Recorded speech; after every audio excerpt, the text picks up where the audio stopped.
Bom dia a todos, sejam bem-vindos os nossos convidados, os nossos painelistas, Dimas Douglas Tomelin, Ney Brasil, Diego de Matos Monteiro, Horácio Forjás, Ailton José de Oliveira Júnior e o mediador desse painel, Cláudio Passos Simão. Antes de darmos início ao painel Vantes e Drones, inserção no espaço aéreo, regulamentação e formação de pilotos, importância e ética de aplicabilidade, gostaríamos de passar algumas informações. O áudio desse evento está sendo transmitido pelo Aeronews e Rádio Escuta Aérea. Compartilhe, www.escutaaerea.com.br. Oferecimento do portal Piloto Comercial. Os participantes que precisarem de certificado devem se dirigir ao balcão ao fundo do nosso salão para informarem seu nome. O painel tem previsão de aproximadamente 1h30 de duração e terá os seus últimos 15 minutos reservados às perguntas da plateia.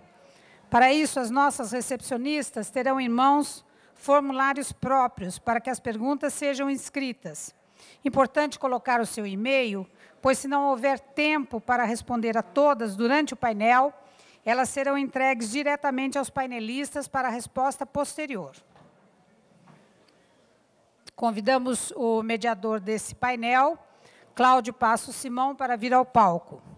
Engenheiro aeronáutico formado pelo ITA, é oficial engenheiro da aeronáutica. Possui especialização em ensaios de voo pelo Instituto de Aeronáutica e Espaço, IAE, do DCTA. Trabalhou 7 anos como engenheiro nas áreas de manutenção de aeronaves e regulamentação no Departamento de Aviação Civil. 15 anos como engenheiro de prova nas áreas de desempenho, ensaios em voo, modificações de aeronaves, regulamentação e acordos internacionais da certificação de produtos aeronáuticos no IFI-DCTA.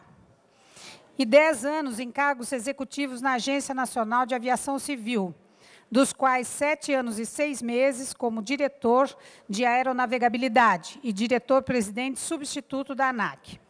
Foi membro brasileiro oficialmente designado no painel de aeronavegabilidade continuada da Organização de Aviação Civil Internacional, OACI, de 1987 a 1990, e ainda de 2002 a 2012. Foi gerente-geral de certificação de produtos aeronáuticos, superintendente de aeronavegabilidade, diretor de aeronavegabilidade e diretor-presidente substituto da ANAC no período de 2006 a 2016. Painelista, Ailton José de Oliveira Júnior. Engenheiro eletricista pela Universidade Federal de São Carlos e especialista em segurança de voo e aeronavegabilidade pelo ITA. Ingressou na ANAC em 2008, onde trabalhou inicialmente na Gerência Geral de Certificação de Produto Aeronáutico, como especialista em displays de voo e sistemas de visão. Em 2010, foi designado como ponto focal para as discussões relacionadas com aeronaves não tripuladas, que então se iniciavam naquela gerência geral. Em novembro de 2014, foi transferido para a sua lotação atual, na Gerência Técnica de Processo Normativo da Superintendência de Aeronavegabilidade, onde, entre outras atividades, apoia tecnicamente o desenvolvimento das regras nacionais aplicáveis a aeronaves não tripuladas. É participante do painel de sistemas de aeronaves remotamente pilotadas da Organização de Aviação Civil Internacional, OACI, desde sua primeira reunião, atuando como líder do subgrupo responsável pelo desenvolvimento dos SARPs aplicáveis para a certificação de estações de pilotagem remota. Também é instrutor da OACI sobre aeronaves remotamente pilotadas. Painelista Diego de Matos Monteiro. É engenheiro de manufatura da Embraer, professor de graduação e pós-graduação da ETEP Faculdades. É formado em Engenharia Mecânica pela Unesp Bauru, com graduação aplicada à aeronáutica, através da participação do SAE Brasil Aerodesign. Integrante em 2006 até 2013, voluntário da organização de 2014 a 2016 e orientador da ETEP Fly em 2017. Mestre em Engenharia Aeronáutica pelo ITA, com tese de mestrado aplicada a ensaio de voo com aeronaves radiocontroladas em subescala. Projetista de pequenas aeronaves radiocontroladas e aeromodelista e piloto de drones há 15 anos.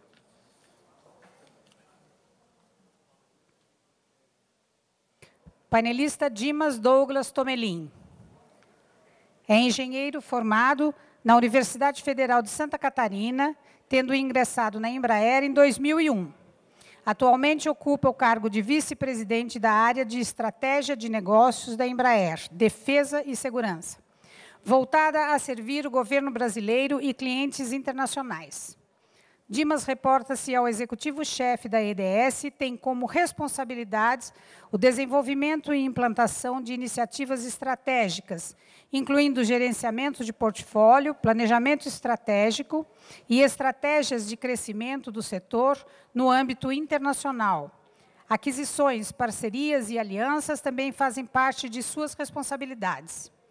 Antes de assumir a presente posição, Dimas desempenhou atividades nas áreas de engenharia e gerenciamento de programas, nos segmentos de aviação comercial, executiva e de defesa da Embraer, tendo tido destacado desempenho nas fases de definição, desenvolvimento e implantação industrial do programa KC-390.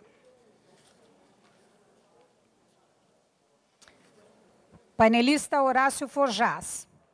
Engenheiro eletrônico formado pelo Instituto Tecnológico de Aeronáutica, ITA, com título de Master em Science em Computação Aplicada, obtido em 1980 pelo Instituto Nacional de Pesquisas Espaciais, o INPE. Ingressou na Embraer em 1974 como estagiário na área de Engenharia de Sistemas, passando a integrar o seu corpo de engenheiros a partir de 1975. Em paralelo às suas atividades na Embraer, efetuou o programa de mestrado do INPE, obtendo em 1980 o título de mestre em Computação Aplicada. Em 1991, foi designado diretor de engenharia da Embraer, cargo que ocupou até agosto de 1998, com breve interrupção entre 1995 e 97, quando deixou a empresa para assumir empreendimento próprio. A partir de agosto de 1998, assumiu a posição de vice-presidente executivo, nesta condição tendo atuado até abril de 2011, quando deixou a empresa, assumindo em distintas ocasiões responsabilidade pelas áreas de planejamento, alianças estratégicas, recursos humanos, tecnologia da informação, infraestrutura, marketing, relações governamentais, desenvolvimento social e relações com a mídia. De junho de 2012 a setembro de 2014, foi diretor-geral do Parque Tecnológico em São José dos Campos. É conselheiro da SAE Brasil e membro atuante nos programas estudantis SAE voltados para Vantes e Drones, o Aerodesign, que caminha para a sua 19ª edição. E o Fórmula Drone, realizado pela primeira vez de 19 a 21 de maio passado, em Itajubá, Minas Gerais.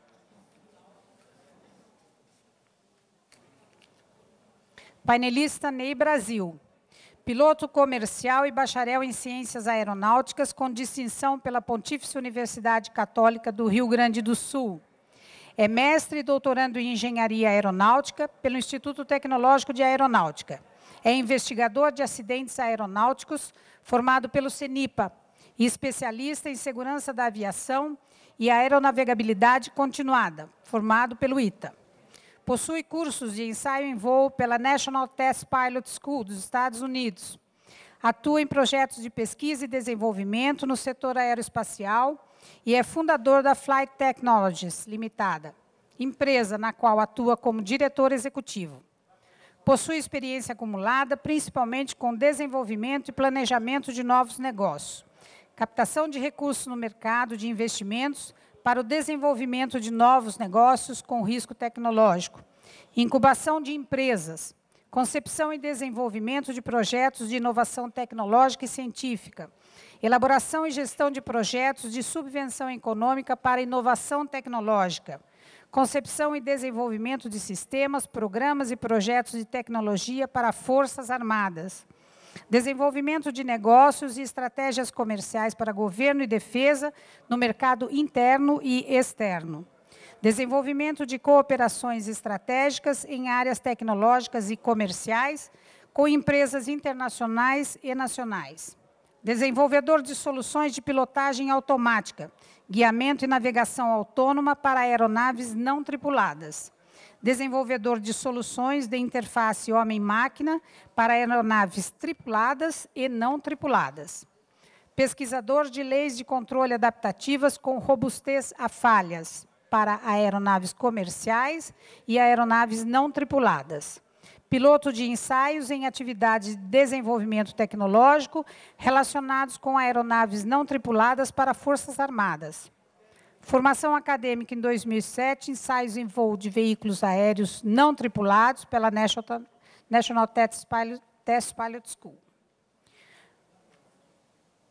Convidamos, então, para dar início ao nosso painel, o mediador Cláudio Passos Simão.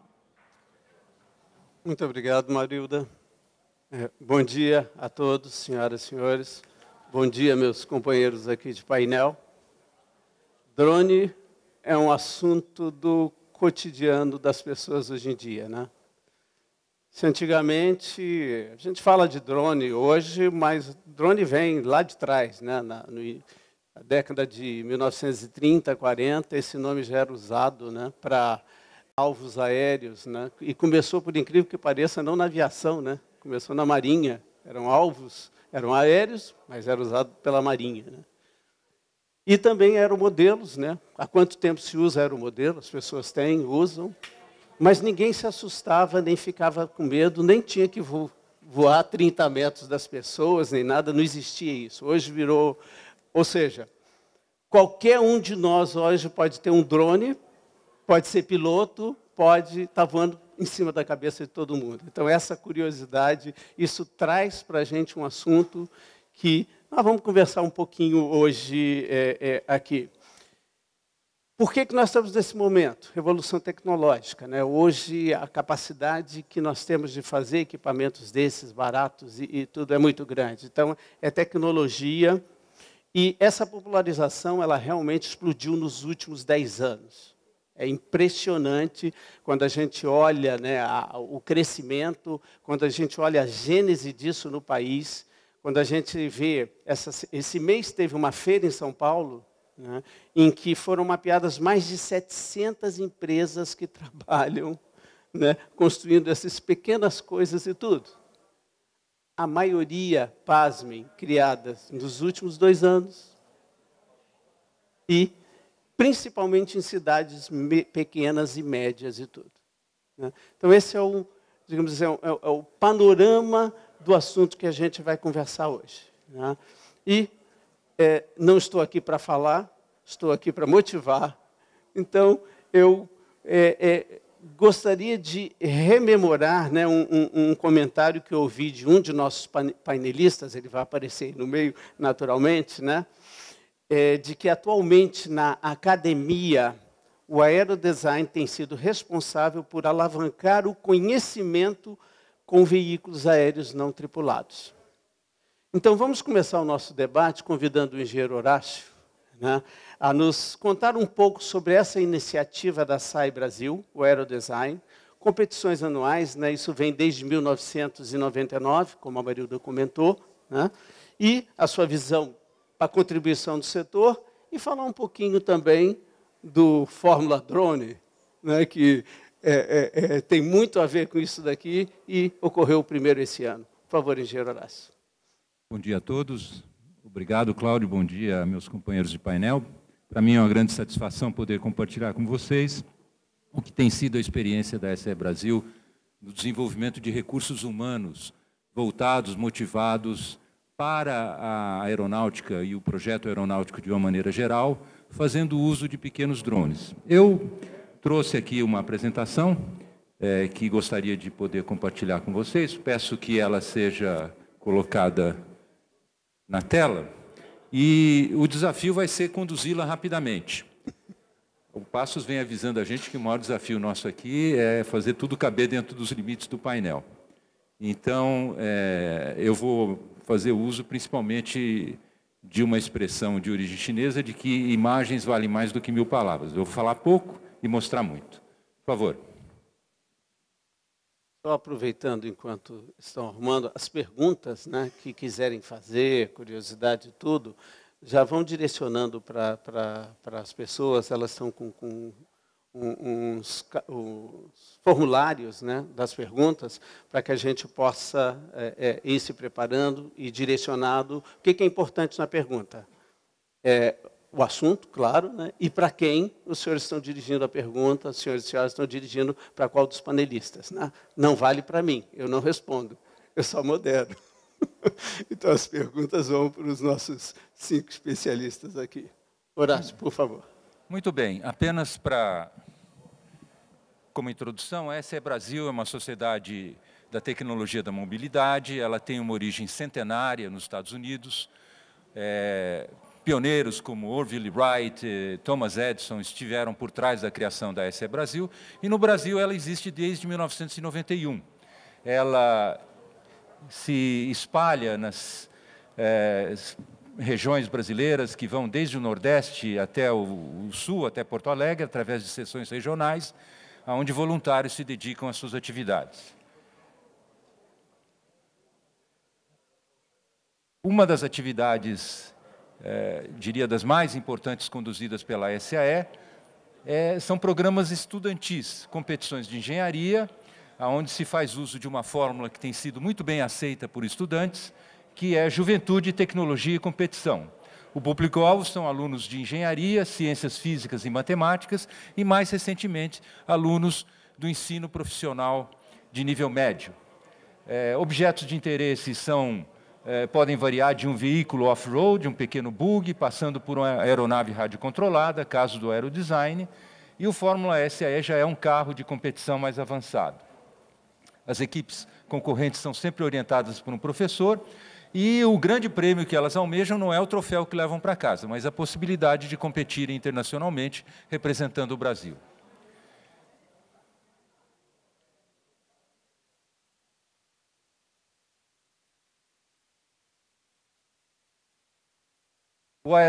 O Baja começou em 1995, o Aerodesign em 99, 2004 o Fórmula SAE, e mais recentemente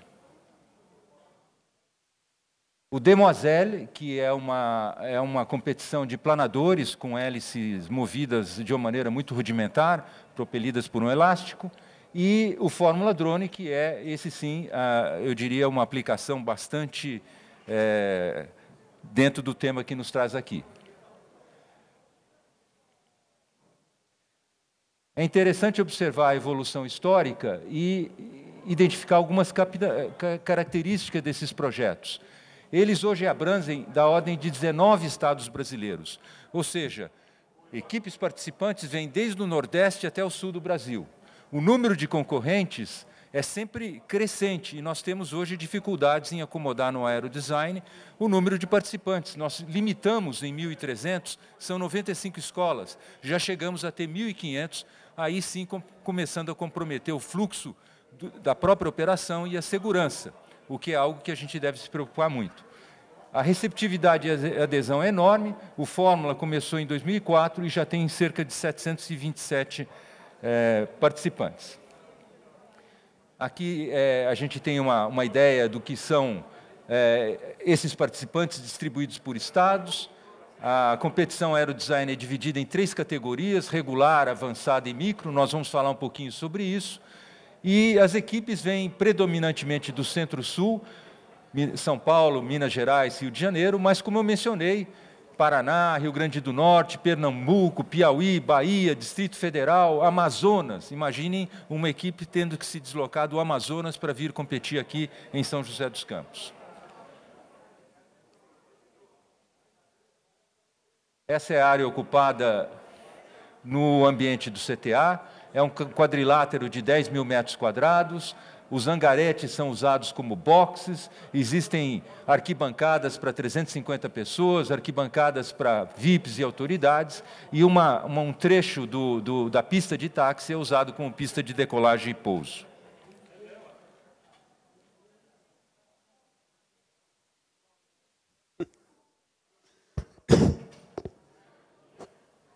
Algumas imagens mostrando a competição não é uma competição em que vence aquele que fizer maior acrobacia ou que for o melhor piloto. É uma competição de engenharia dividida em 2 segmentos.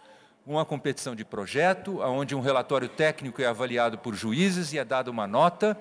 A equipe é inquirida, ela é questionada, e uma competição de projeto, que dura 3 dias, onde as aeronaves são requeridas com pesos transportados cada vez maiores, a demonstrarem as suas capacidades.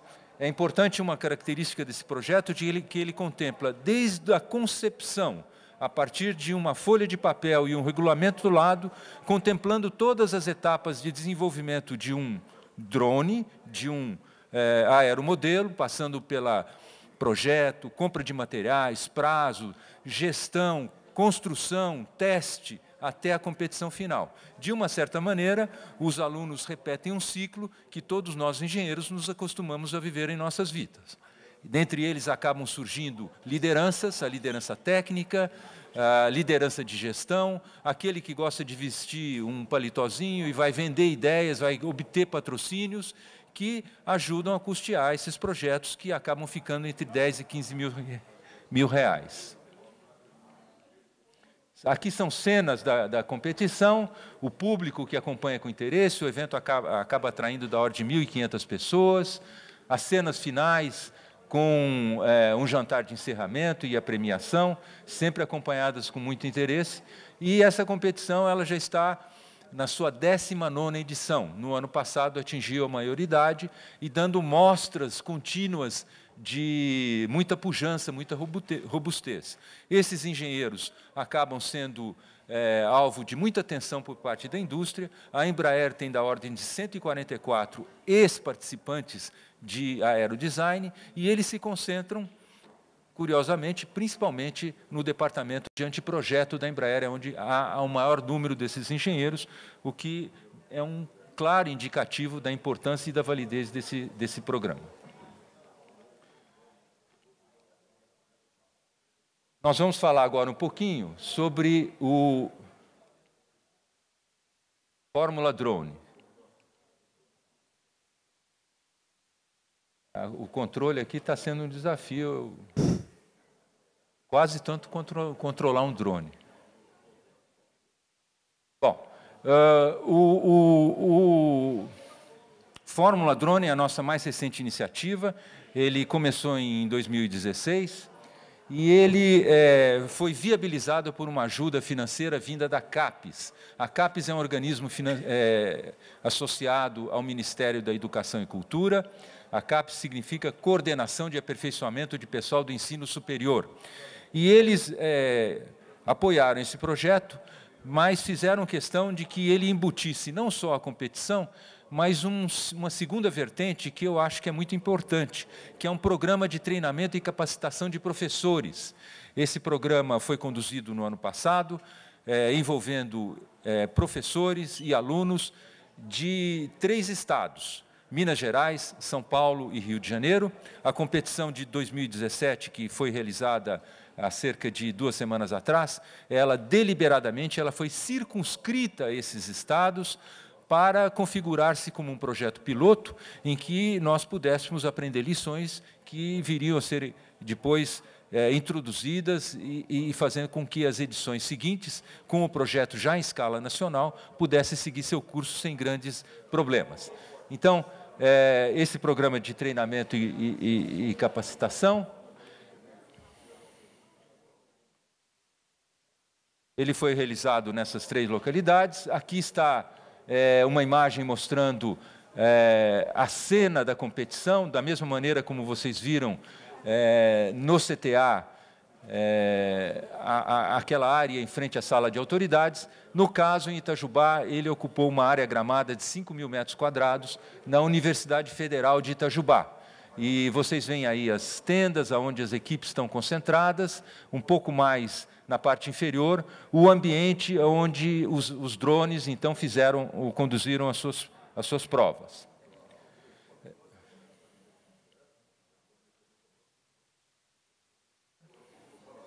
Então, a competição ela é dividida numa competição de projeto, numa competição de voo, como o aerodesign. O drone é uma aeronave padronizada e o desafio é focado em aspectos sistemísticos, controle de voo, navegação de precisão, coleta e liberação de cargas. Eu vejo essa onda atual que nós assistimos de drones transbordando de suas antigas aplicações voltadas para a defesa e invadindo aplicações na área da sociedade civil, como um enorme campo aberto para robótica. No fundo, drones são como pequenos robôs voadores que fazem aquilo que o ser humano não consegue fazer num determinado momento, num determinado local. E, nesse sentido, eles podem ser extremamente valiosos e têm um futuro brilhante. Próximo, por favor. Próximo, já passamos por isso. Essas são as 5 missões contempladas no nosso desafio de drones. Próximo, por favor. Próxima, por favor. Já passamos por essa imagem. Próxima. Esse é o campo de voo, né, o desenho esquemático do que vocês viram na fotografia anterior, a área reservada às equipes de organização e a área reservada à competição. Próximo, por favor. Nesse slide vocês veem algumas imagens do que aconteceu no último final de semana. Uma competição, como eu já sublinhei, voltada a alunos do ensino técnico, profissional, de nível médio. Próxima. Cenas da premiação, e com isso nós chegamos ao último slide, que eu peço que, por gentileza, passem, que resume um pouquinho do que foi a repercussão em imagem, um evento que teve ampla cobertura. O último slide, que eu peço que passem, fala sobre os benefícios concretos que esses programas permitem, desenvolvimento de habilidades, não só técnicas, mas empreendedorismo, planejamento, capacidade de venda de projetos, liderança, interesse pela tecnologia da mobilidade. Há livros que foram produzidos em ambientes que nunca tiveram a engenharia aeronáutica no seu currículo, como a Universidade Federal de Santa Catarina, o IF de Ciência e Tecnologia de São Paulo, e pesquisa e desenvolvimento de novas tecnologias. Eu agradeço muito a oportunidade, peço desculpas aqui pelas pequenas dificuldades que nós vivemos. Muito obrigado, Horácio. Pediria agora que já colocassem a apresentação da FT Sistemas. Da Academia Indústria, né, Ney, por favor. FT Sistemas, construída do zero, focou em tecnologias de Vant, acreditando que este mercado seria o futuro do Brasil e do mundo, né? E a sua empresa se tornou pioneira em sistemas não tripulados de aplicações de comando, controle, inteligência, fazendo parte de vários dos principais projetos de defesa e segurança do governo brasileiro e realizando diferentes spin-offs para o setor civil. Você pode nos contar um pouco dessa experiência e de sua visão sobre a indústria, por favor, Ney? Bom dia, só para evitar os problemas que o Forjaz já teve. Obrigado. Eu já cortei mal pela raiz, ele vai passar para mim lá. Diria só cuidado com o tempo, que realmente... Obrigado, Passos. Não, rapidamente, obrigado, Passos. Eu agradeço também a PVE pela segundo ano consecutivo de nós estarmos aqui nesse evento discutindo esse assunto dos Vantes, né, e drones. Bom, então, o painelista me deu a função de falar um pouco sobre a indústria, a nossa visão como indústria e o do mercado de Vantes, e pincelar um pouco sobre a experiência que nós temos tendo e que eu tenho tido à frente da FT Sistemas.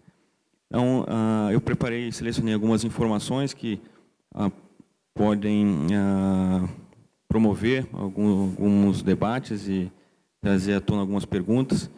Então, eu vou passar rapidamente por essas informações e, eventualmente, então eu fico à disposição para nós debater sobre algumas das coisas que foram apresentadas. Então, pode passar, por favor? Então, uma das coisas que eu gostaria de mostrar é a relevância do setor. Então, esse gráfico ele é de uma publicação de uma das principais consultorias mundiais que estão trabalhando no assunto. Então, ele traz o tamanho do mercado. Eles estão estimando o mercado global este ano em algo em torno de 10 bilhões de dólares, e ele tem um crescimento contínuo, principalmente na área civil, que segue crescendo continuamente, e em uma década, menos de uma década, ele deve chegar a mais de 20 bilhões de dólares. Então, para os senhores terem uma ideia, 20 bilhões de dólares é mais ou menos o mercado de aviação geral. Então, toda a aviação executiva, e toda a aviação geral fora, ela é um mercado que gira em torno de 20 bilhões de dólares também. Então, nós estamos falando de um setor econômico aqui que ele é tão relevante quanto a aviação geral, por exemplo. Pode passar para o próximo slide, por favor. E aqui eu trago uma outra visão também do setor. Esse é de um relatório da consultoria da empresa PwC, de maio de 2016, e que ela coloca os impactos do setor na sociedade como um todo devem chegar a cerca de 127 bilhões ao ano. Então, praticamente 6 vezes o próprio valor do mercado. Basicamente, o que eles estão falando aqui é que 127 bilhões de dólares ao ano é o potencial de substituição de serviços e tecnologias que o advento dos VANTs nas diferentes indústrias pode trazer. E isso, então, eles dividem, esse gráfico está um pouquinho confuso aqui, mas por causa das cores, mas tem alguns setores mais que vão ser mais impactados, como a infraestrutura, o setor de agricultura e o setor de transportes, mas também temos outros, como segurança, a mídia, entretenimento, o setor de seguros, telecom e mineração. Então, basicamente, hoje a visão no mundo aqui, realmente, os drones, ou as aeronaves não tripuladas, ou os veículos aéreos não tripulados, eles é uma realidade que veio para ficar, com todos os predecessores, que nós já sabemos, históricos, e a tecnologia e as soluções baseadas nessa tecnologia vão realmente impactar o dia a dia das pessoas, ou já estão impactando, né? Esses números basicamente nos mostram o quão importante é a sociedade como um todo e as autoridades tratarem do setor como um setor econômico relevante para o desenvolvimento econômico de uma região ou de um país. Pode passar, por favor.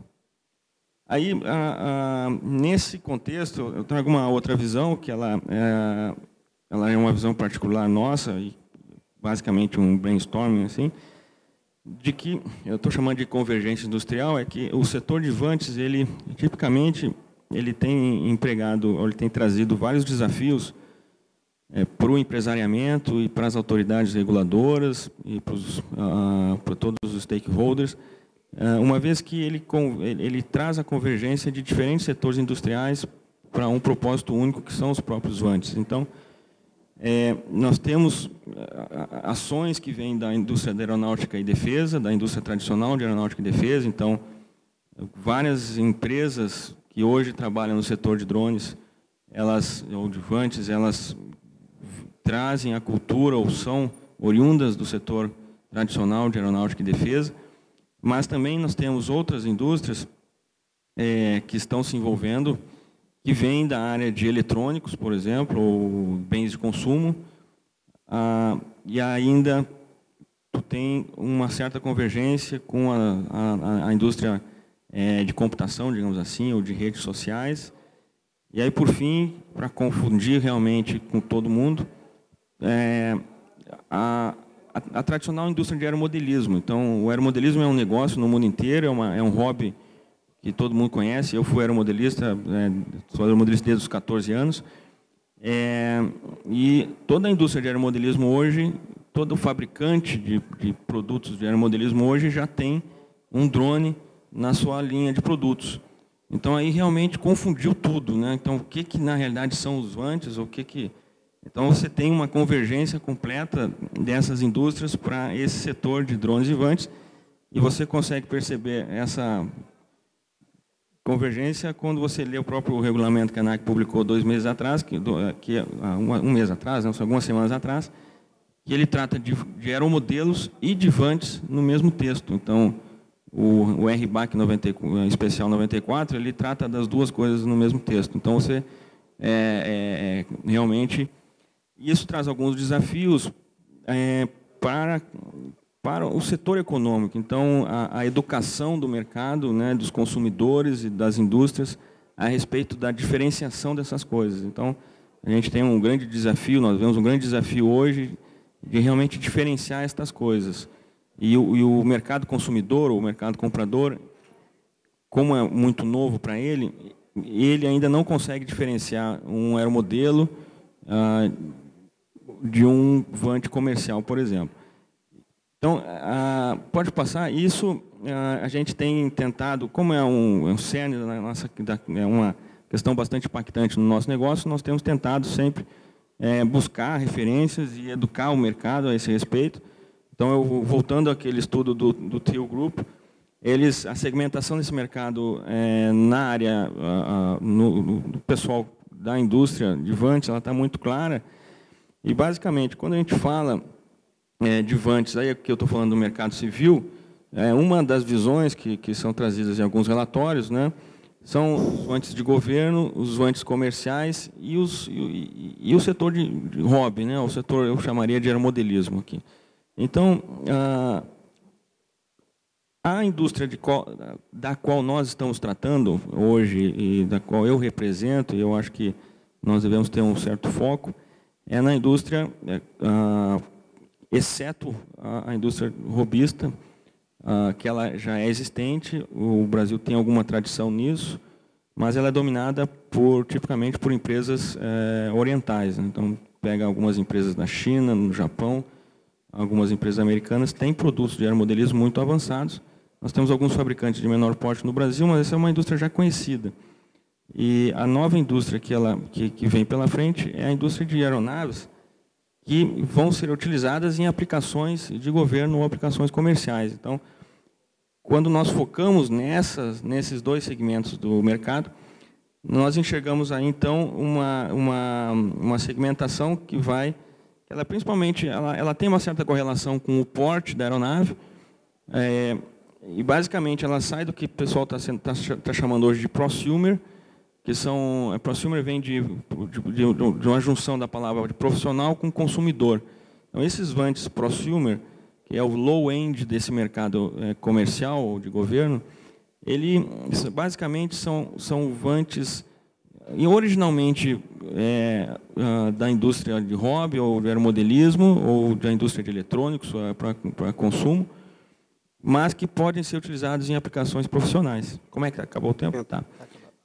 Então, por isso que está sendo chamado de prosumer. E aí a gente entra numa faixa que está marcada aqui de 3 categorias, que são os mini, os pequenos e os táticos, que nós, dentro da FT, e a gente tem criado um segmento de mercado novo, que são o segmento dos vantes leves. Então, são os vantes, desde um mini, aquele vante que você pode lançar da mão, então são vantes pequenos, praticamente abaixo de 6 quilos. Os vantes literalmente chamados como pequenos, que são já vantes um pouco maiores, como o FT100, que está exposto aqui, já um vante de 10, 20 quilos, e aí vantes táticos, que já são vantes de 100 até 150 quilos, digamos assim. Também caracterizado pelo 200FH, que é o helicóptero que está mostrado aqui. Ele é uma aeronave aí de 80, 90 quilos de decolagem. Então, esse segmento aqui, esses 3 segmentos centrais do mercado, é onde a FT está focada e é onde nós acreditamos que temos as maiores oportunidades de mercado por 2 motivos. Que o volume de negócios é grande e o volume de utilização desse tipo de aeronaves é bastante grande no mercado. E o outro é que essas aeronaves, a tecnologia que envolve o desenvolvimento e a operação das aeronaves, elas estão mais próximas da indústria aeronáutica que da indústria de aeromodelismo. Então, nós encontramos aqui, nesse segmento, maiores barreiras técnicas e tecnológicas, e é onde nós acreditamos que a indústria local pode ser mais competitiva, e onde nós realmente estamos sendo mais competitivos. Eu estou encerrando, eu acho que 1 minuto. E aí depois nós temos o high-end do mercado, que são aeronaves maiores, tipicamente de algumas toneladas, e inclusive o próprio aeronave aqui representada pela aeronave de alta altitude, longa autonomia, que o Facebook colocou para voar. Então são segmentos de mercado de menor volume, de maiores barreiras de entrada, da qual nós, a FT, não estamos participando. Bom, então o meu tempo acabou, eu vou passar 4, 5 fotos aqui dos nossos programas só e aí já encerro, porque é nesse segmento central é que os nossos projetos estão concentrados. Não pode passar, por favor. Basicamente, essa nossa família de produtos, eu não vou entrar em detalhes, porque nós estamos com o tempo encerrado, mas nós estamos trabalhando desde os multirotores até helicópteros, basicamente porque existe uma grande diferenciação na aplicação dessas aeronaves. Pode passar, por favor? Não, esse é o projeto VANT, do qual nós participamos de 2006 e 2014. Então, foi a primeira iniciativa aí no Brasil na desenvolvimento de sistemas de navegação e controle. E a FT foi responsável por tirar esse projeto do zero e colocar ele para fazer o pouso e decolagem automático, que foi feito em 2014 em Pirassununga. Esse é um projeto da Força Aérea, com o Exército, a Marinha e com a Avibras. Pode passar, por favor. Logo em seguida, a gente desenvolveu o nosso próprio VANT com o Exército, chamado VT-15. Pode passar de novo?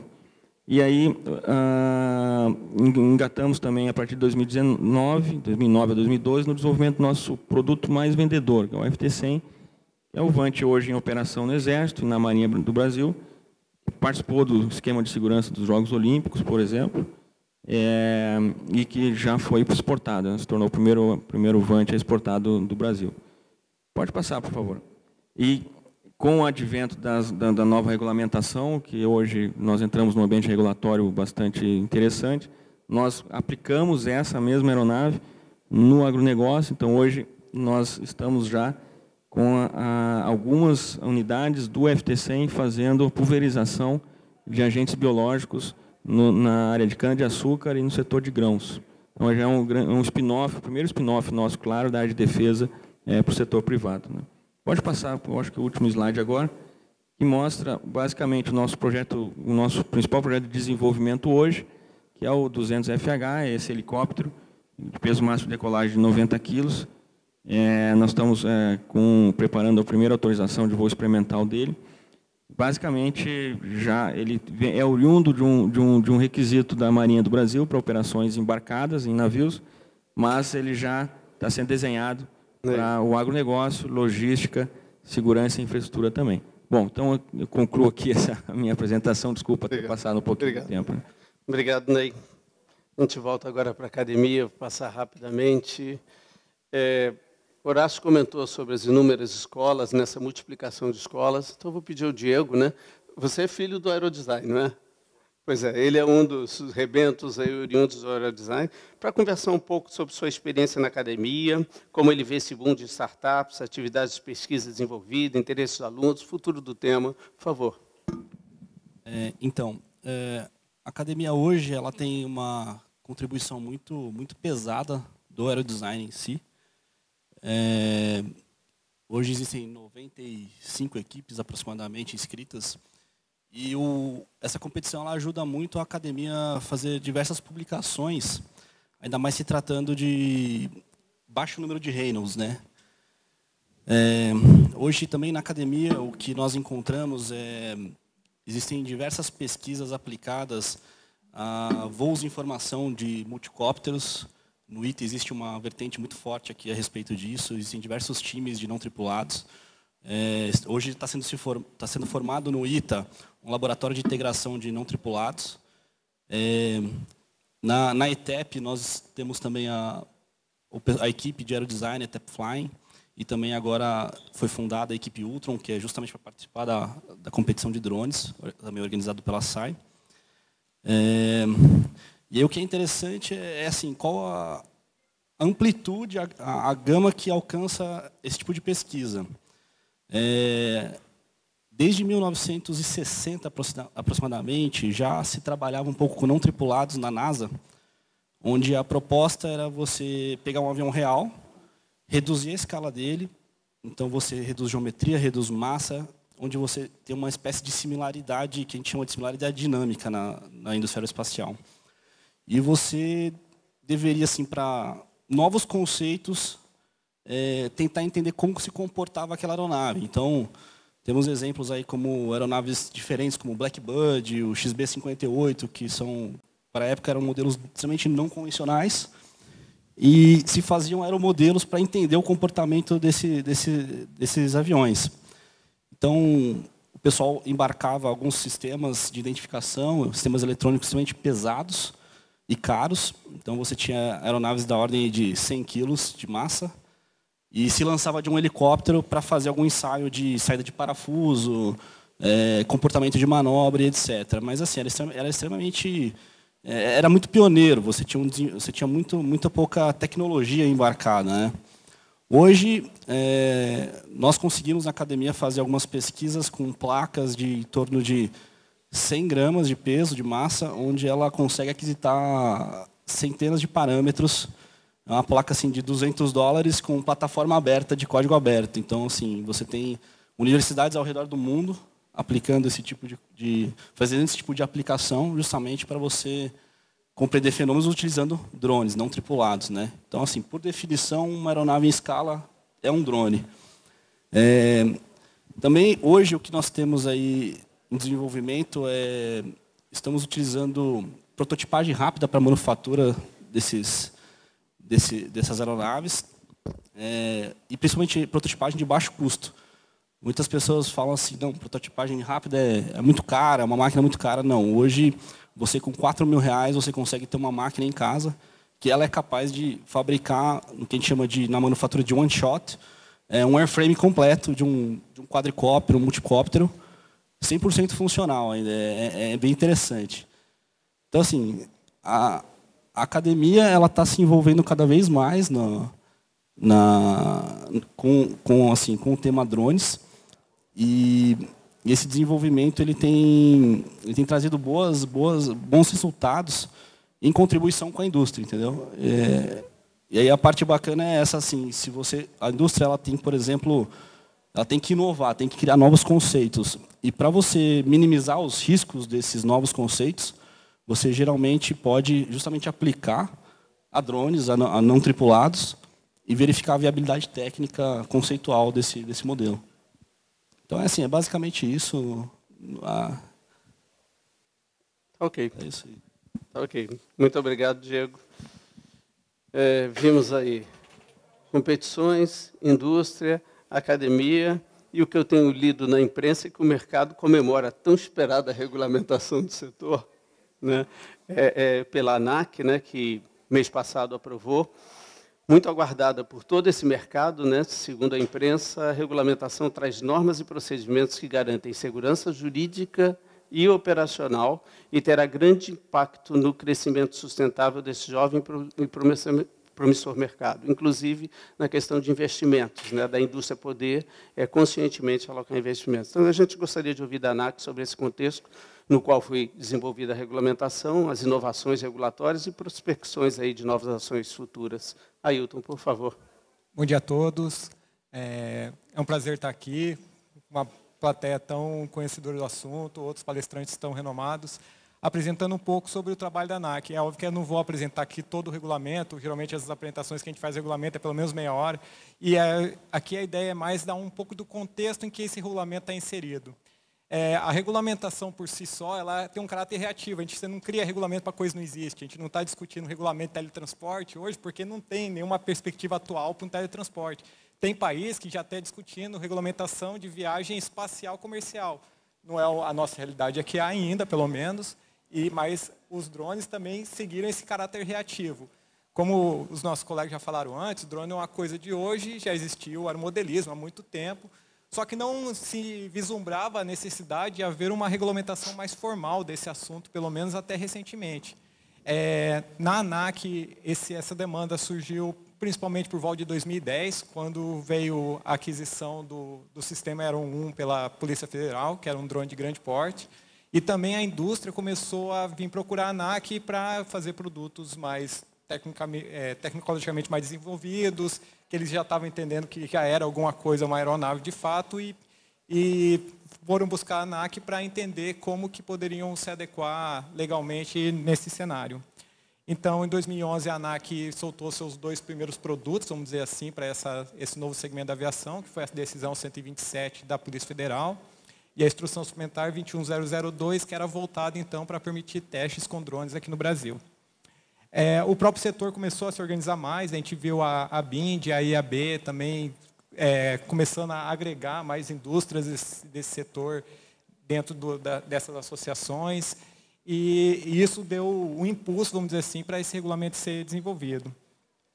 Esse regulamento levou um bom tempo, o Passo sabe também, participou desse processo, a gente tentou fazer da maneira mais transparente possível, ouvindo os diversos setores envolvidos, indústria, potenciais operadores, pessoas que não tinham nada a ver com a história e queriam também expor sua preocupação com segurança e privacidade. E depois desse longo processo, agora então no começo de maio, a gente aprovou uma primeira emenda do regulamento, e que é importante destacar que essa primeira emenda desse regulamento é o que a ANAC entende que é o adequado para o momento atual. Mas, por exemplo, a gente não está dizendo que é isso que vai ser o futuro. A gente colocou até um caráter especial nesse regulamento, exatamente por entender que é um setor em franco desenvolvimento e que os mecanismos regulatórios vão ter que acompanhar esse desenvolvimento. Então, hoje, temos condições operacionais extremamente restritivas no regulamento e que a gente entendeu importante colocar para preservar a segurança das pessoas. Essas restrições, possivelmente ali na frente, podem ser levantadas no momento que existir maior confiança na segurança, tanto do projeto quanto da operação dessas aeronaves. É também importante destacar que esse regulamento traz um processo de avaliação formal para projetos de drones que são operados em ambientes um pouco mais complexos, são as operações além da linha divisada visual ou acima de 400 pés, que é uma coisa de vanguarda, vamos dizer, aqui do Brasil, em comparação até a outros países do mundo, e que a gente achou importante tanto para preservar a segurança da população, como também apoiar a própria indústria. Como o Ney falou, é um mercado que parece ser bastante interessante tanto para a indústria quanto para operadores aqui no Brasil, e a ANAC já viu a importância, então, de já ter, nesse primeiro momento, alguma coisa mais estruturada para isso. E também um outro grande desafio nesse regulamento tem sido a questão de fiscalização, em que a gente tem mantido discussões muito próximas com o Ministério da Justiça, que tem a Secretaria Nacional de Segurança Pública, para ajudar nessa coordenação com as polícias estaduais, municipais. Essa semana mesmo, na terça-feira, a gente organizou um evento lá em Brasília, onde a gente discutiu essa aproximação da ANAC com a polícia. E é um desafio novo até nesse sentido da fiscalização. Então, para o futuro, nós vamos ter vários outros desafios, como a inserção dessas aeronaves no ambiente urbano, como também as operações autônomas,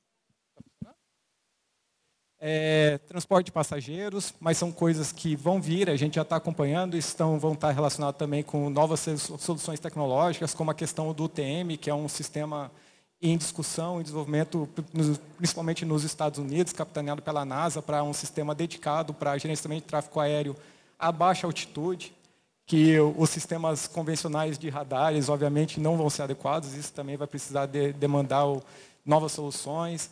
A questão de transporte de passageiro é uma coisa também que ainda vai vir e a gente vai acompanhar, mas o regulamento atual não permite, porque a gente entende que não é a realidade de hoje, mas que a gente vai acompanhar e discutir se quando for o caso. E, além disso, dentro até mesmo do próprio Plano de Navegação Aérea Global, da ICAO, a ICAO, como organização internacional que regula esse setor, ela vê a completa integração dessas aeronaves no ambiente de regras IFR, espaço aéreo não segregado, operando em aeródromos com outras aeronaves, em 2031. Então, é um trabalho que está apenas começando e que o futuro ainda vai trazer muitos desafios, tanto para a indústria como para nós reguladores. Obrigado. Ok. Obrigado, Ailton. Reitero apenas, quem tiver perguntas, para já ir direcionando, por favor, lá atrás, para que a gente possa otimizar ao máximo o nosso tempo, de forma que agora a gente vai ter o último painelista e logo depois eu já vou abrir para as perguntas. Então é bom que a gente já vá tendo e adiantando. Voltando para a indústria, né? Creio que seja curiosidade de todos nós aqui também ouvir sobre aplicações de maior porte, né? O Ney comentou, né, sobre o segmento que ele concentra, né, e aí a gente tem a Embraer aí, que está nessa parte de maior porte que a gente vê. E queria também um pouquinho que comentasse com a gente dessa visão dual civil-militar, né, da aplicação de tecnologias, conceitos operacionais. E tenho certeza também que todo mundo gostaria de ouvir um pouquinho sobre a parceria da Embraer com a Uber. Tá? Então, eu convido o engenheiro Dimas aí a compartilhar conosco esses aspectos. Ok, bom dia a todos. Antes de começar os pontos específicos, eu gostaria de agradecer aí ao Passos e a toda a organização aí, a PVE, a oportunidade de estar aqui falando desse assunto, que ele é extremamente interessante e ele, apesar de já ser realidade, tem uma perspectiva de aplicação no futuro aí fantástica, o que deve afetar a vida de todos nós, com certeza, e das próximas gerações. Então, eu acho que o assunto drone já foi bastante coberto aqui pelos meus colegas de painel, de forma excepcional, especialistas no assunto. Então, a minha ideia é falar um pouco de aplicações de grande porte e todas as tecnologias associadas, fazendo aí uma relação entre o mundo de defesa e o mundo comercial. Começando com defesa, onde realmente as aplicações não tripuladas já são realidade há algum tempo, e aí existem vários tipos e portes de aplicações, assim como diversas missões associadas, né? A grande maioria delas relacionada à vigilância, monitoramento, e aí, de novo, com vários, acho que o Ney mostrou algumas das categorias que são utilizadas, de grande porte, que voam em altíssimas altitudes e alcance e time on station realmente relevantes. Então, isso é uma realidade na defesa e, como já aconteceu e acontece de forma recorrente, é esperado, sim, que tenha uma migração dessas tecnologias utilizadas na defesa para o mundo civil. Aí falamos de tecnologias como comunicação segura, pensar em uma aplicação civil, segurança com certeza vai ser fundamental, e isso é muito investido, né, na parte de defesa, questões de comando, controle, missões realmente extremas, então existe já tecnologia para aplicações civis. O fato da defesa usar em diferentes missões nos remete a aplicações diferentes no mundo civil também. E tem coisa nova ainda surgindo, né? Por exemplo, voo colaborativo, acho que alguém já mencionou alguma coisa aqui hoje, é algo que com certeza vai ter utilização no mundo civil. Explicando um pouco de voo colaborativo, existem basicamente duas modalidades. Uma é uma quantidade grande de veículos não tripulados voando em formação e se coordenando, né, interagindo entre eles de forma... Alô? Voltou. De forma que esse voo seja coordenado. E aí, quando se pensa numa aplicação civil, numa grande cidade, em grande volume, essa coordenação é muito difícil acreditar que humanamente vai ser, né, controlada. Então, essa operação entre eles é fundamental. Assim como existe também na área de defesa a parte de operação coordenada para a missão. Por exemplo, vigilância, você tem vários veículos voando, onde cada um monitora um segmento, e sendo que se um deles tem problema, o outro assume aquela missão, e tem um sistema por trás capturando tudo isso e fazendo essa fusão de dados. No mundo civil, pensando em aplicações de entrega e outros tipos de utilização, é esperado que esse tipo de situação aconteça. Então, assim, tem muita coisa acontecendo, já existe muita tecnologia disponível. É lógico que tecnologia não é suficiente para tornar isso aplicação. No mundo civil tem várias questões voltadas à regulamentação, e aí uma discussão muito grande entre a indústria e os órgãos homologadores é fundamental. Mas existem também outras entidades que participam dessa decisão. Estou falando de comunidades, estou falando das próprias cidades, aspectos ambientais. Então, acho que tem muita coisa aí para para ser discutida. Com relação a uma aplicação já no mundo civil, foi pedido aqui para falar um pouco da parceria da Embraer com a Uber. É uma parceria que está em fase inicial, então tem muita coisa a ser definida, mas o propósito final é ter, sim, veículos para operar em grandes cidades e ser uma alternativa aí ao que muitos de nós vivem aí no trânsito, no dia a dia.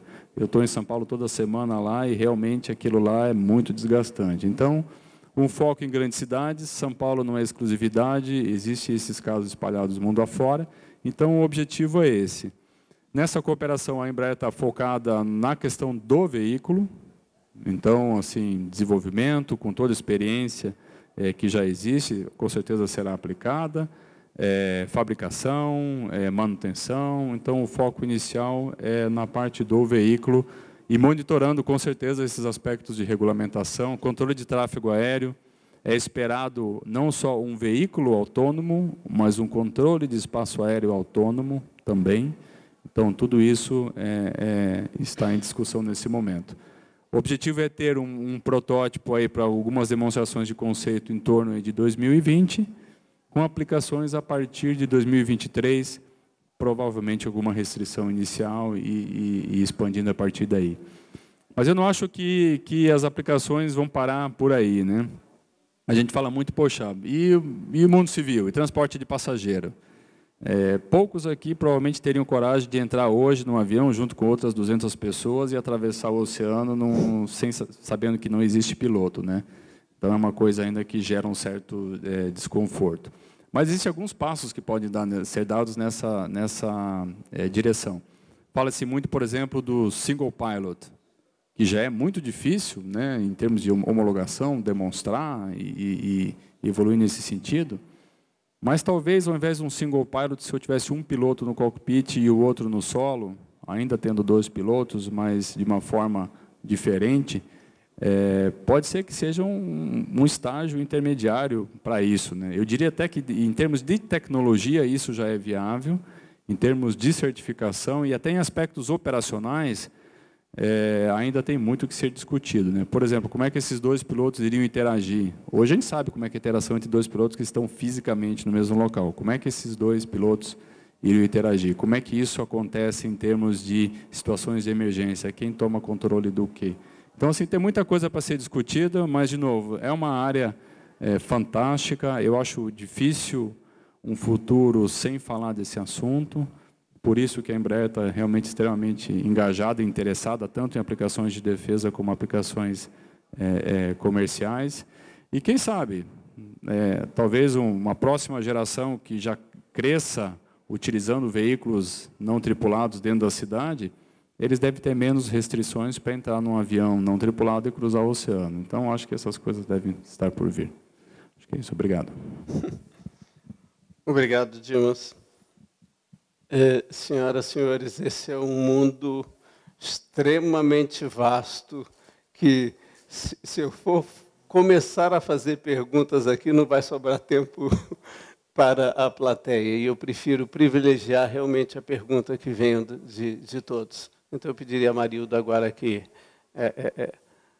nos conduzisse nas perguntas. Vamos iniciar, então. A pergunta vem da Júlia, para engenheiros Ailton e Horácio. Como fica a competição do aerodesign dentro da regulamentação da ANAC? As aeronaves precisarão ser registradas?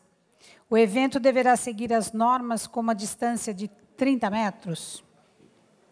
Eu posso responder, então, inicialmente, qualquer coisa e complementa.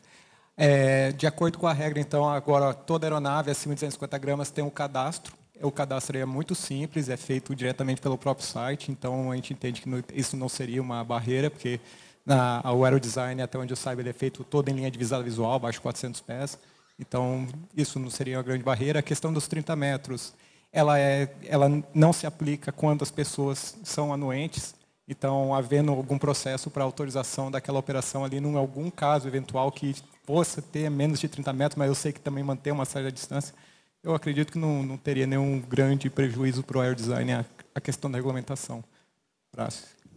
Apenas complementando, a regulamentação da ANAC foi publicada no dia 2 de maio.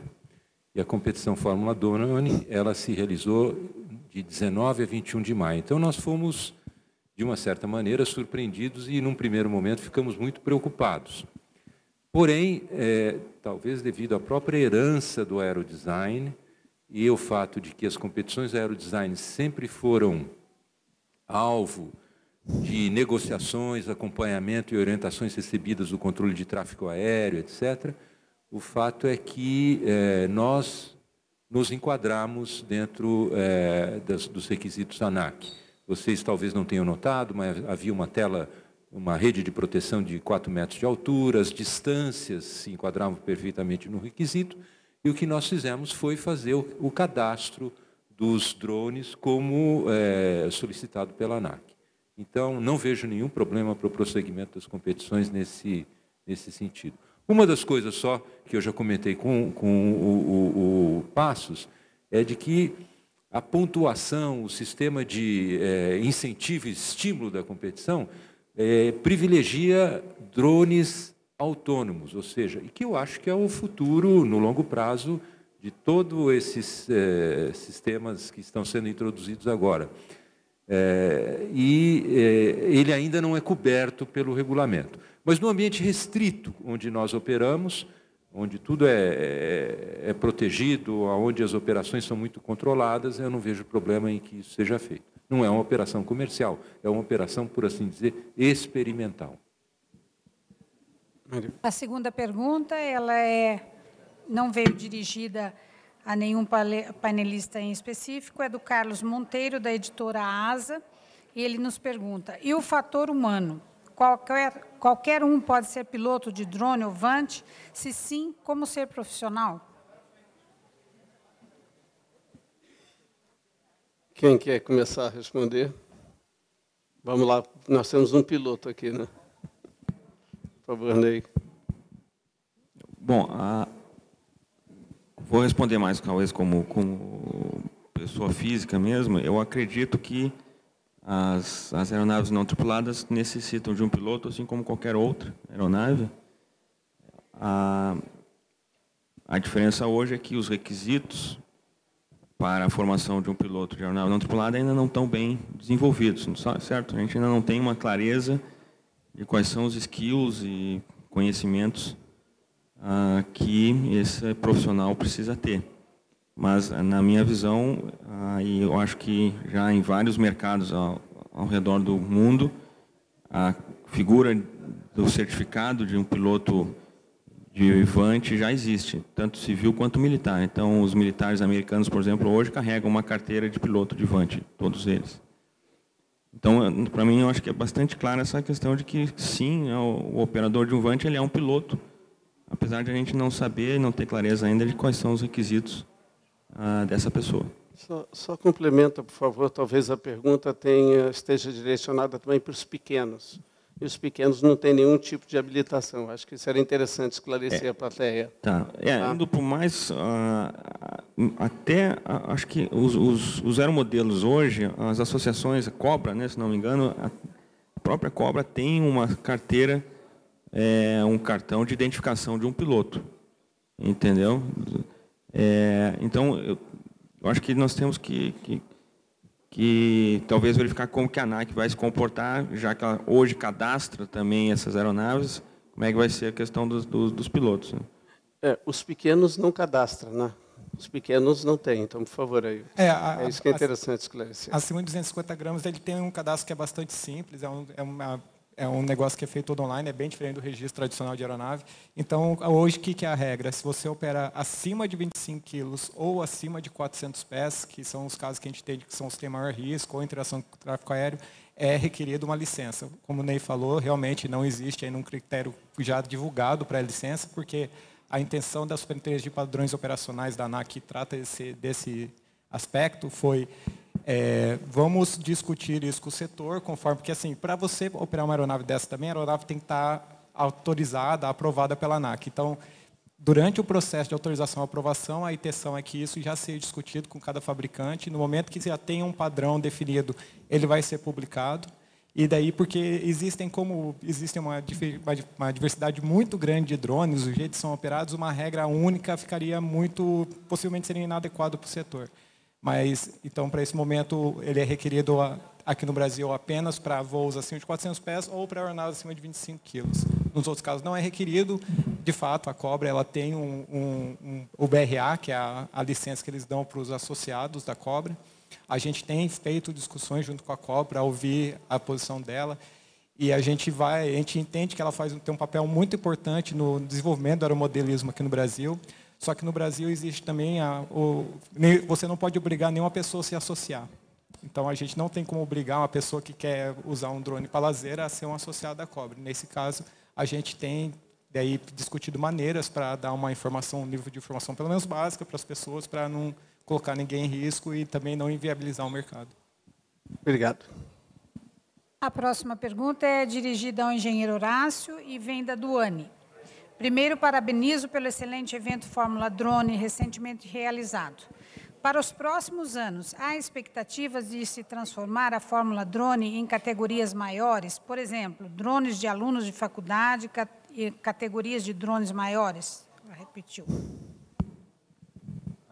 O Fórmula Drone nasceu de um interesse da empresa Elibras, que é a fabricante nacional de helicópteros.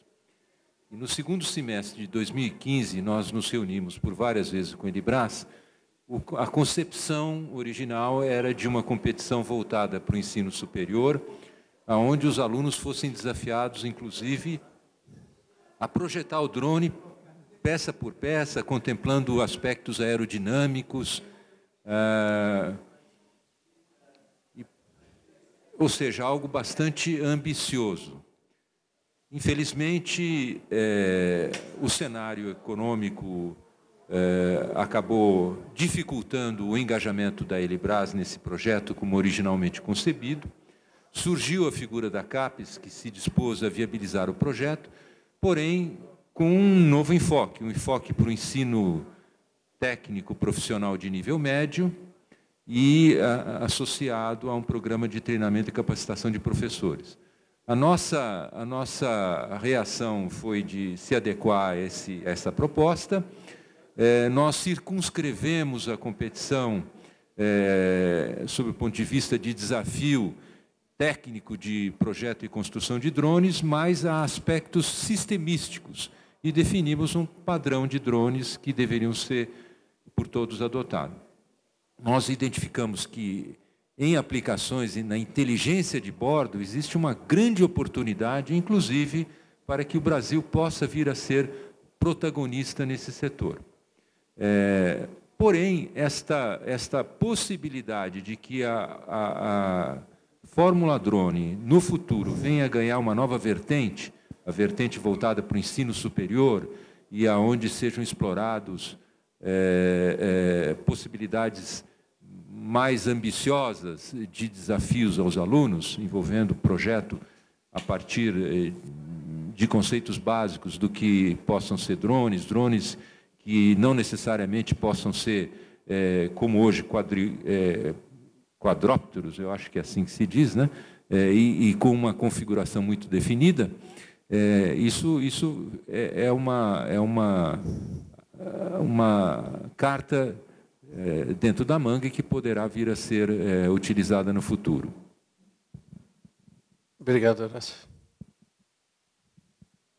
A próxima pergunta e última é do Yuri, dirigidas aos engenheiros Ney e engenheiro Dimas. Com a grande explosão no mercado de drones e VANT, há um setor que ainda não haja um desenvolvimento que esteja acompanhando o mercado ou uma lacuna?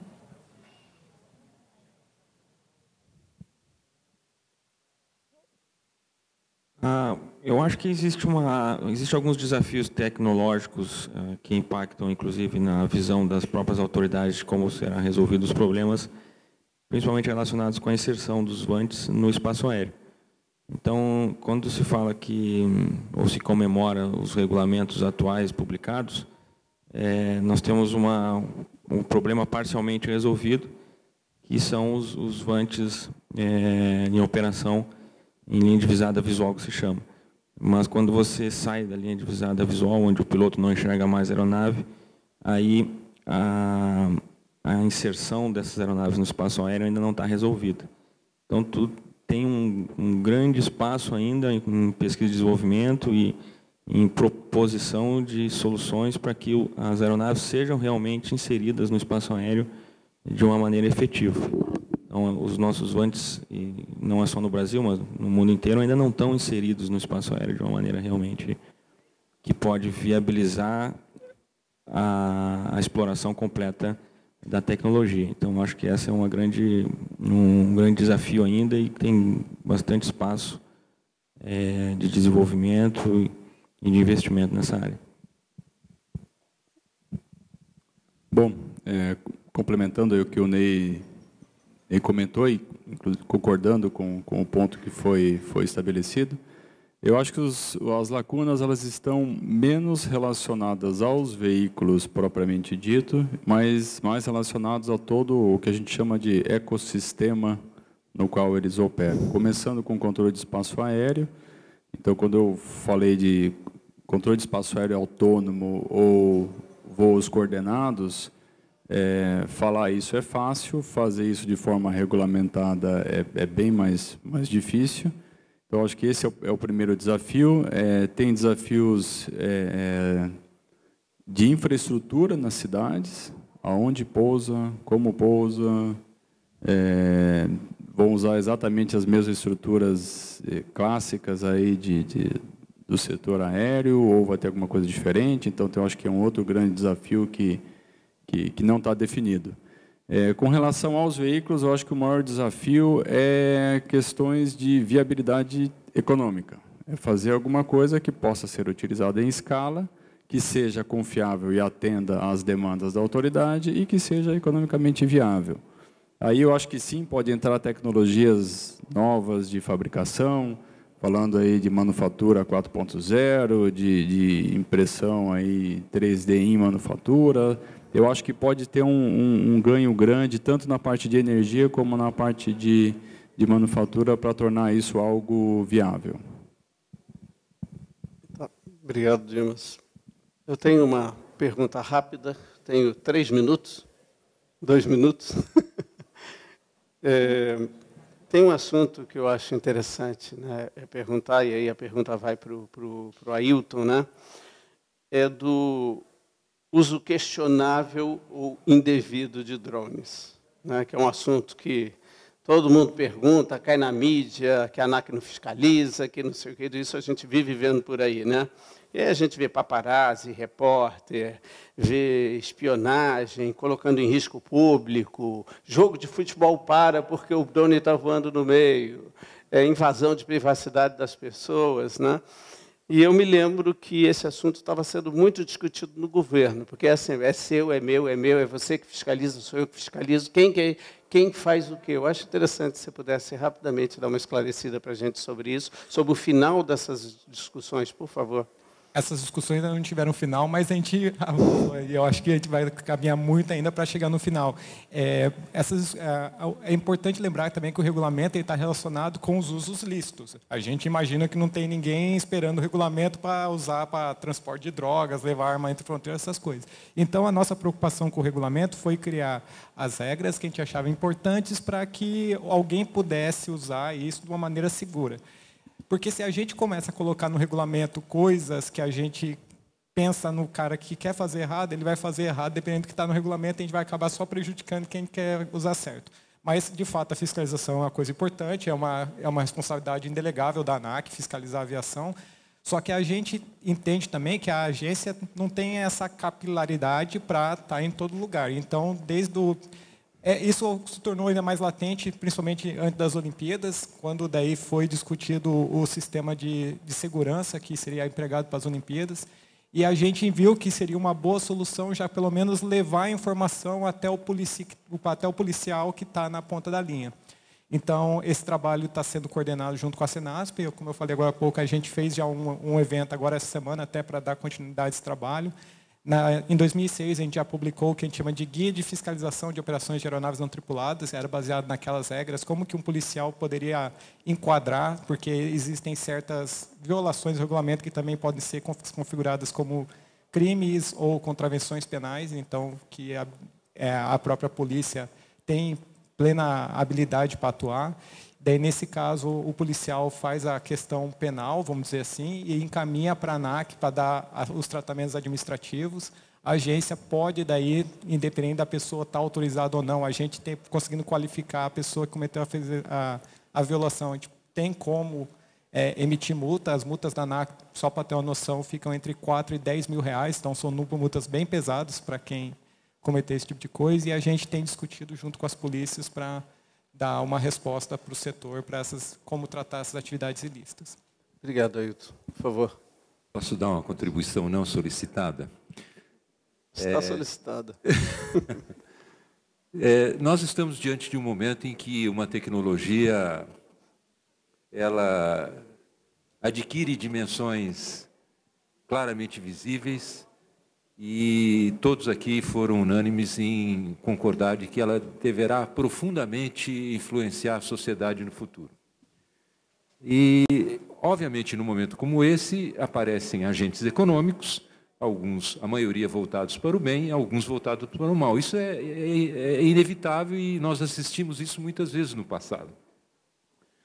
Mas eu queria aqui usar um pouquinho exatamente dessa experiência vivida em anos anteriores para compartilhar com a plateia, com os meus colegas de painel, algumas visões. E vou me reportar ao início do século passado, quando foi criado o avião. O avião foi criado um pouco num ambiente como assim, voou Santos Dumont pela primeira vez, mas muitos eram os candidatos, o primeiro voo iria ocorrer, alguns dizem que já tinha ocorrido, e o interesse de empresas e de governos era patente nesse tipo de novidade tecnológica. Nós tivemos, desde o início, interesse nisso, nós brasileiros, não só Santos Dumont, mas estudando um pouquinho o assunto, eu vi que entre 1920 e 1950, foram mais de 20 iniciativas ou indústrias criadas no Brasil e que não tiveram sucesso. Eu acho que a criação do CTA e do ITA foi um elemento de enorme importância, mas queria lembrar também que algumas iniciativas naquele ambiente, como o Convertiplano e o helicóptero Beija-Flor, não tiveram prosseguimento. E foi uma dessas iniciativas, em meados da década de 60, voltada para uma aeronave não tão ambiciosa, era quase um jipinho voador, com pessoas com uma cabeça muito bem montada a respeito dos passos a seguir, que acabou gerando uma oportunidade, um caminho, e do qual a cidade de São José dos Campos, principalmente, mas o país hoje todo se beneficia e muito. E eu vejo, transplantando para a realidade atual, nesse novo mercado, o Ney deu uma dimensão do que ele significa, caminhos que podem ser explorados em benefício da sociedade brasileira. Eu entendo que a mecânica ou a eletrônica de drones, principalmente de menor porte, já esteja em mãos de donos muito firmes, como mencionou o Ney, os orientais praticamente dominam esse mercado. Mas o mercado de aplicações inteligentes de bordo, onde o conhecimento de algoritmos, de desenvolvimento de software, eu acho que constitui uma imensa oportunidade, e nós assistimos, em experiências como Fórmula Drone, é possível constatar que existe uma população de jovens, meninos e meninas, que convenientemente estimulados e devidamente amparados por iniciativas de empresas, de governo, podem vir a proporcionar ao Brasil um papel de protagonista, não em tudo, porque em tudo é impossível, mas em determinadas vertentes de que esse imenso mercado, essa estrada aberta para o futuro, oferece ao mundo de hoje. Essa era a minha contribuição não solicitada. Ok, muito obrigado, Horácio. Bem, Muito obrigado a todos pela disponibilidade de partilhar com a gente esse conhecimento. Espero que tenham gostado. Não vou dizer que esgotou minha curiosidade, aumenta mais ainda, mas isso faz parte do processo. Muito obrigado a todos e à PVE pelo convite.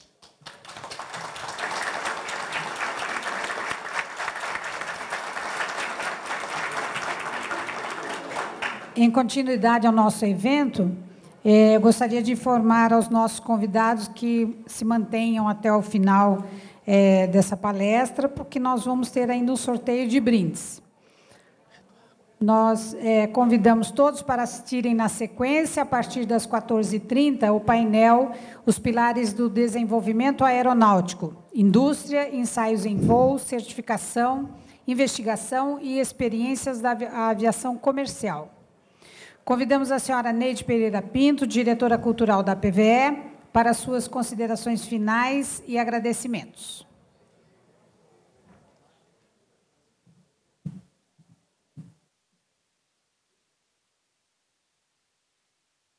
Bom, em primeiro lugar, gostaria de agradecer a disponibilidade e a participação de todos os profissionais envolvidos nesse painel. Agradecer imensamente cada um de vocês que trouxeram um assunto de vanguarda, um assunto que a população está carente de conhecimento.